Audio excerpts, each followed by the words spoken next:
खानपुर मार में 10 ॾींहं में लॉकडाउन सबब शहर मुकम्मल बंद रहियो, जॾहिं त पोरियत फाका कशीअ जी ज़िंदगी गुज़ारण ते मजबूर थी विया आहिनि। शहर जे दिहाड़ीदार पोरियतन एहतिजाज कंदे चयो त असां गरीब आहियूं, रोज़ कमाए रोज़ खाईंदा आहियूं। 10 ॾींहंनि खां लॉकडाउन हुअण करे असांजा बच्चा बुखूं काटण ते मजबूर आहिनि। मां रमज़ान राजा जो रहवासी आहियां।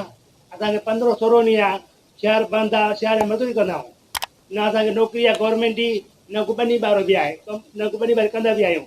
कमाईंदा आहियूं, पंहिंजे खाईंदा आहियूं, बाक़ी इहो गुज़र ख़बर आहे। शहर बंदि आहे, न राशन पाणी न मिलियो आहे, न ऑटो मिलियो आहे, न कुझु मिलियो आहे।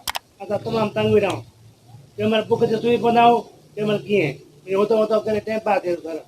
असांखे इंडिया में 1 ॾींहुं बि न आहे राशन पाणी न मिलियो आहे। हुननि चयो त सिंध हुकूमत पारां राशन फराहम करण जे ऐलान बावजूद खेनि राशन न आहे मिलियो। शेरनि आला इख्तियारनि खां मुतालबो कयो त राशन फराहम करे परेशानी ख़त्म कई वञे। विज़िट कयो अवामी आवाज़ मीडिया ग्रुप जी वेबसाइट awamiawaz.pk